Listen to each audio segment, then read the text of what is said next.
Chelsea, they lost to Brentford 2-0. Pinnock in the 58th, and then Embuemo with a open net breakaway goal that could have went to Neil Maupay, but he totally fucked up and got caught. I think we can be quick on this one. Michael, I'll let you lead it off because you were pushing for this to be one of the top three instead of the Everton one. Yeah, it's just funny. I like when shit's funny.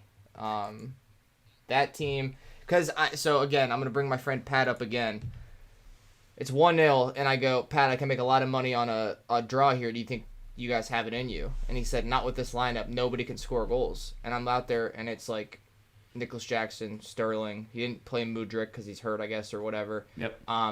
No Enzo because he's tired. I think he said like muscle fatigue, like he's just tired, which I don't blame him because I know all about South American players coming back from international duty like on Thursday to play the weekend. It's always gonna be an excuse when they lose of like the players or not having the right people, but I'm like, again, it weirdly only applies to them because not weirdly, it just applies to them because they spent so much fucking money on people. Like, how did you not get the right people?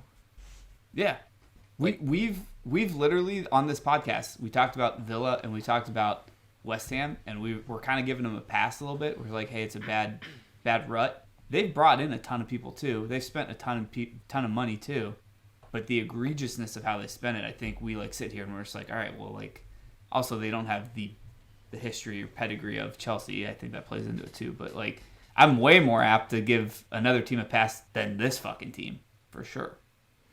Yeah, I also just think Brentford. Again, if you go, it's not anything going to Chelsea right now. So like they don't have home games. They don't really even have away games. It's just like they're just games. You know, if you show up and you can just be like solid defensively and have a game plan and execute a game plan, I think anybody can beat them. Like, yeah, they're not. It takes like a moment of brilliance from one of those players. Like again, Mudryk scoring that ridiculous fucking goal, for them to get on the board because there's no chemistry, there's no cohesion with that team. It's just individual. It's like literally running ISO in basketball. They just run ISO every single play. Mm-hmm. And that's it. And then you're just like, okay, well, hopefully this time we hit a shot. You know what I mean? Like, yeah, I don't disagree. I saw some social media post by a Chelsea fan where they're like, it's not Stamford Bridge, it's the Stamford brothel because everyone comes in here and scores, essentially, which I thought was pretty funny. That's pretty good. That would have been a good ending. That would have been a good ending to the pod. Yeah, I should have sent that to you actually. Damn it. But what I did also want to say is by no means, and Michael, I think this goes into your point, by no means do I think that Brentford has figured it out again. At all. Mm-hmm.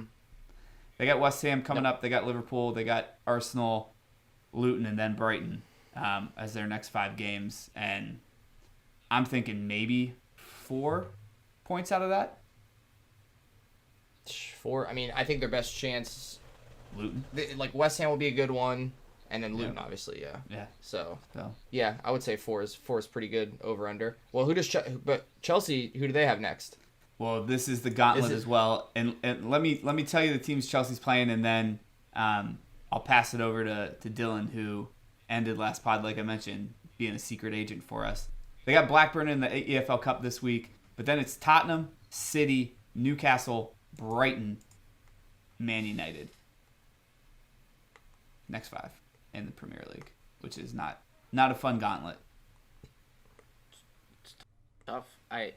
This was the game that I'm just saying. This is a game that out of that, like, because they won 2 that I didn't expect them to win. I was like, all right, it's gonna be 3, and then they're gonna probably not win anymore. And the fact that they dropped this, like, and Michael touched on it, and I know this is common sense, but like, Brentford just waited for their one opportunity and took it.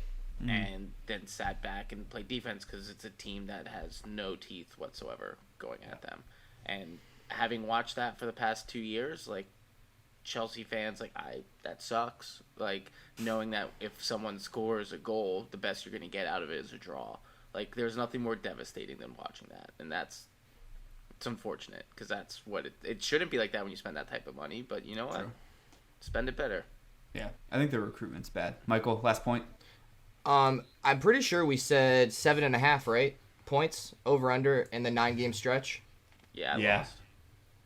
Yeah. So no, they're at 7 right now.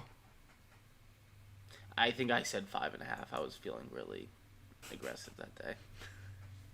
Oh, I thought we just set an over under and then everyone picked. No, I then would- we'll Over take it or under the 7.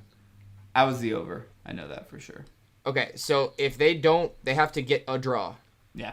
in those next games to hit the over. I, honest to God, don't think they're gonna do it. They'll draw City. United No, they might give won't. them the way You're United's so playing. stupid. That's the only one. That's the only one I think they have a chance. Yeah. They're both in a tailspin.